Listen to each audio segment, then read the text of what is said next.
Indonesia diketahui memiliki berbagai kisah unik penuh mitos, seperti halnya beberapa cerita legenda rakyat.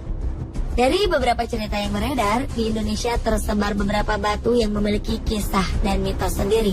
Yang paling terkenal tentu saja kisah mengenai sebuah batu yang menyerupai manusia tertelungkup di tanah di pantai Air Manis, Padang, Sumatera Barat. Menurut masyarakat sekitar, diyakini batu ini sebagai malin kundang yang telah dikutuk oleh ibunya untuk menjadi batu karena bersikap durhaka. Sudah pasti kebenaran legenda ini masih diragukan, apakah nyata atau tidak. Selain batu malin kundang, di Indonesia juga terdapat beberapa batu yang konon dipercaya dapat memberikan petunjuk bagi mereka yang percaya. Permintaan mereka niscaya terkabulkan jika berhasil melewati berbagai persyaratan. Sebut saja batu bobot. Batu di kawasan Merapen, Jawa Tengah ini adalah batu yang dikeramatkan oleh warga setempat. Masyarakat meyakini batu ini dapat mengabulkan permintaan. Syaratnya, saat hendak mengangkat batu seberat 20 kg ini, setiap orang harus dalam posisi duduk. Jika ia kuat mengangkat batu itu, konon segala permintaan orang ini akan terkabulkan. Demi menjaga batu bobot ini tetap utuh, warga setempat mengikatnya dengan sebuah tali. Ya, ini dilakukan karena dahulu batu ini telah pecah. Dan untuk menjaga kekeramatannya, sebagian warga menaburkan bunga di sekitar batu bobot. Menurut cerita legenda, kawasan Merapen merupakan peninggalan sejarah Sunan Kalijaga pada abad ke-15. Batu bobot merupakan batu peninggalan Sunan Kalijaga yang sengaja ditinggal karena memiliki bobot yang berat. Pada dasarnya, batu bobot adalah sebuah batu biasa dengan keunikan tampilan dan bobot yang cukup berat. Dan batu ini dipercaya sebagian orang dapat mengabulkan semua permintaan.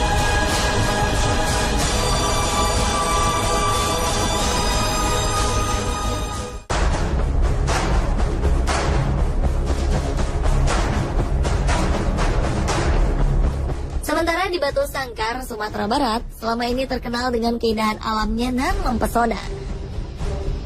Selain itu, ternyata ada juga satu ciri khas negeri di ranah Minang ini, yaitu batu angke-angke, yaitu batu istimewa yang konon kerap berubah-ubah beratnya. Batu angke-angke ini berada di sebuah rumah gadang keturunan Datua Bandarokayo di Nagari Tanjuang, Kecamatan Sunggayang, Kabupaten Tanah Datar, Batu Sangkar.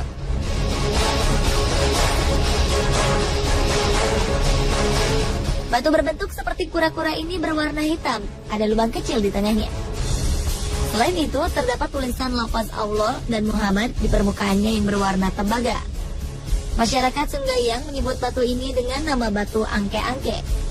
Kabarnya batu ini dipercaya oleh masyarakat sekitar memiliki kekuatan gaib yang mampu beramal nasib seseorang.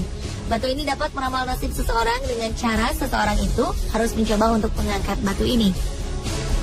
Jika batu ini dapat terangkat oleh seseorang dengan punya niat akan sesuatu, maka pertanda niatnya itu akan kesampaian atau terkabul. Namun sebaliknya, jika seseorang tersebut tidak dapat mengangkat batu ini, maka niat atau maksudnya tidak akan terkabul. Menurut penjaga batu angke-angke yang merupakan keturunan Datua Bandarokayo ke-9, batu ini pertama kali ditemukan oleh Datua Bandarokayo ketika akan memancang tiang rumah. Konon dahulunya Datua Bandarokayo merupakan kepala kaum suku Piliang yang bermimpi didatangi oleh seorang ulama besar bernama Syekh Ahmad. Dalam mimpinya, Syekh Ahmad berpesan agar Datua Bandarokayo mendirikan sebuah kampung yang kini disebut dengan Kampung Palagan. Keanehan terjadi ketika Datua Bandarokayo mulai memancangkan tonggak pertama. Ketika itu terjadi gempa lokal, disusul dengan hujan panas selama 14 hari 14 malam. Dengan terjadinya peristiwa ini, masyarakat mengadakan musyawarah. Pada saat musyawarah berlangsung, terdengar suara aneh dari lubang tempat Datua Bandarokayo memancangkan tonggak pertama, yang memberitahukan bahwa di dalam lubang tersebut ada sebuah batu. Suara gaib ini berpesan agar batu ini dijaga baik-baik oleh penemunya. Datua Bandarokayo memberikan nama batu ini dengan sebutan Batu Pandapatan. Sejak itulah, keunikan batu ini menjadi perbincangan. Tak diketahui siapa yang memulai atau siapa yang bermimpi bila batu ini dapat meramal nasib. Yang didapati dari para tetua hanyalah sebuah kepercayaan bahwa batu ini dapat meramal nasib seseorang dengan cara mengangkatnya. Kini batu ini lebih terkenal dengan nama batu angke-angke. Dalam bahasa Minang, angke berarti angka. Ternyata si batu ajaib ini sudah mulai dikunjungi wisatawan sejak 100 tahun lalu. Dan selama itu pula 7 generasi telah menjaga peninggalan sejarah unik ini.